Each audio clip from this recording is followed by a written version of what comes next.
Hey, what's up guys? It's B-Train here. I'm going to give you guys 5 reasons why nobody gives a fuck about your game.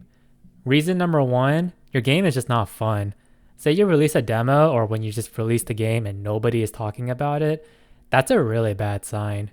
The reason why is because word of mouth marketing is so important. If somebody plays your game and they're not willing to play it, finish it, and tell their friends about it, it means the game just wasn't that good.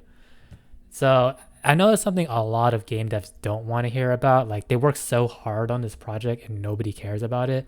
It hurts, but if your game's not fun enough, nobody's gonna talk about it and nobody's gonna care about it. This is my number one. There's a lot of different reasons why people don't care about your game, but if your game is just not fun, nobody's gonna talk about it. Nobody's gonna care about it. And that's the unfortunate part. You're just gonna have to get good at game design at that point. All right, reason number 2, wrong genre. So there's a lot of genres where people make too many games of. An example is like puzzle platformers. Like there's a lot of them and people just don't want to buy it. I think something people need to keep in mind is that when you're releasing a game, you're releasing it on Steam.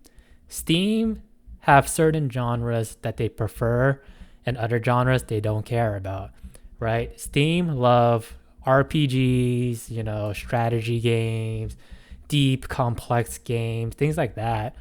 But a lot of us indie game developers, we like games that we were growing up with, right? But say like you make a puzzle platformer, we're not making a game on the Super Nintendo anymore. We're making a game on Steam. It's a very different marketplace. So picking the right genre is really important. There's a reason why there's certain genres where people just buy all the time, right? There's a lot of vampire survivor clones. There's a lot of farming sims. And if you go through the tag and like check how many reviews they have and stuff, like those games sell well because people on Steam like that genre. They care about that genre and that's what's important. All right, reason number 3, the game is for you, but it's not for the audience. So something I've realized while talking to other indie game developers is that we're all kind of quirky and we're all a little weird. And when we make a game, like sometimes it doesn't really resonate with the audience. And I think it's important to know when that is the case. And it is important to have your own style, right? I'm not saying don't be yourself, but if you make a game and it's not for an audience, but it's just for you, you're not going to make a valuable game and other people are not going to care about it, right? To make a really special game, you need to make a game that's for yourself and for other people. Some middle ground is really important to make a valuable game that people will care about. All right, reason number 4, there's a high demand of polish. This really depends on the genre. So I'll use open world RPG for example. Those games have a lot of depth and polish that's needed for people to care about it. All right, but let's just say, you're making like a hentai game, for example. The standard's very low. The only thing that's important is if the characters are hot enough, right? Like there's certain genre has high demand of polish and you're going to have to meet that quality when you're making your game. That's really important.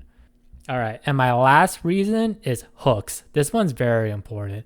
If your game does not sound like a good headliner, the press is not going to care about your game, and then the players is not going to care about your game.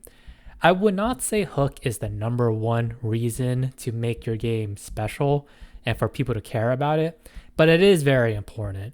If you want people to try out your game, it needs to have a good hook, at least good enough for the press to want to write about it. If the press care enough about your game and think, hey, some people are going to click on this headliner, then you got a good idea. It's a good hook.